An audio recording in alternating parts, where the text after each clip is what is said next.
Good evening, Mike the MC, bringing another self-care video.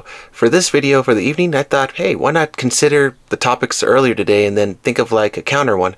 And today I thought, hey, the spirit of adventure. Because with the earlier videos I mentioned, okay, don't tempt or play games with God. And then the second one, don't mess around with flattering other people that are of higher status.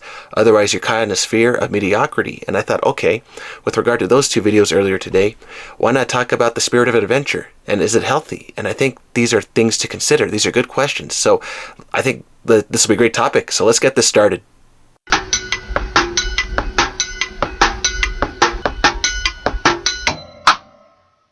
So sharing from my personal experience, I think when I was out trying to make a career as an engineer in different parts of the country, I think the spirit of adventure was there in the sense that I wanted to make a name for myself. I wanted to grow. I wanted to meet and do good things. First, I wanted to find that good job, and then from there, I was trying to find good people.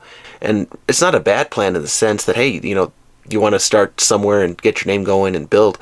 But then I recognized early on, if I didn't like the career in various parts of the country, and if I wasn't in the right working environment, then I realized, whoa, I am too far away from where I am, from family and friends if I ever was in trouble. And I recognized if I need to take a step back, it may not be there. So I got to recognize, all right, first let me go back and kind of restart. So that was a humble pill to swallow. But the thing was, when I did that, it felt good in the sense that I can recall all those experiences I had with other people. And they were good times. There were good times I met with people learning different languages, slogans, slang languages, right? How do you call a different sandwich a different name at different states and all these different things? Like, what's a hoagie, right? Right, or a wedge, right? For those on the east side would know what those are. But being in New Mexico, where there's a lot of burritos, Mexican food, right? It's like, oh, right, now I get to have all of my food again. Oh, that felt so good. And so in the spirit of adventure, you're like making that trade-off of culture and ideas, and you're also sharing what you have shared with other people from a background that they'll never see. And that is why I think with some people, they were talking to me, they're like, wow, you're interesting, from New Mexico. Wow, I didn't realize it could get so dry up there. I didn't realize it was so hot over there. Wow, tell us more. Like, I want to know more. It's like, okay, sure, I'll share more with you. And you share those stories and you're building good conversation with people, because now you're having debates, conversation about what is right and wrong.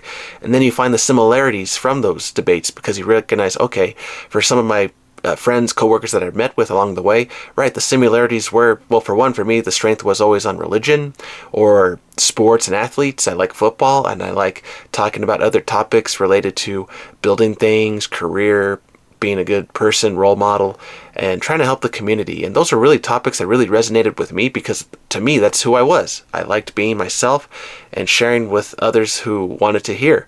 And with those who didn't, it was okay, because we moved forward and never will see them again, and it's all right. So I wish the best for everybody along the way on that path.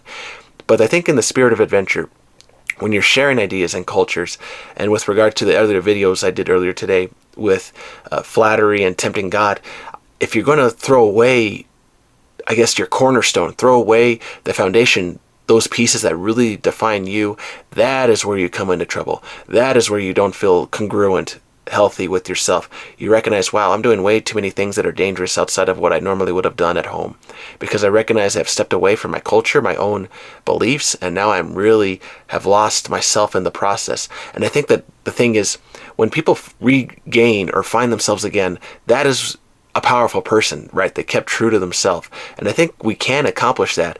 But how do we do that? And I would say, carry your traditions with you and don't lose them, and allow them to kind of be there with you. And when you find people that you resonate with, and if they resonate with those traditions, you're okay. Now you can build upon your foundation, what you have with other cultures and traditions. And that is a unique thing of being a human, because when you go across and meet people of different cultures, races, identities, wherever, you recognize, wow, okay, there's so much to share, and there's so much that we can build with each other upon that we have from our beliefs.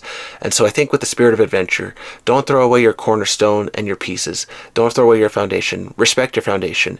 Know that you are unique and beautiful. You were born where you were, and you can grow. And if you want to build upon your foundation, by all means do so. But don't lose yourself. Don't lose yourself. Because if you do, your identity will start to hurt, and you'll start to feel not congruent and you'll do things that weren't normally what you would have done before. And maybe the new things you do are going to help you. And then connect those ideas back to your foundation. That's the other piece of that as well. So that is for me, Mike the MC, for the evening video. I hope you found this well. I hope you enjoy the rest of your Friday. Take care. And always remember, respect your foundation and build upon it. All right, everybody. Take care. Have a good one.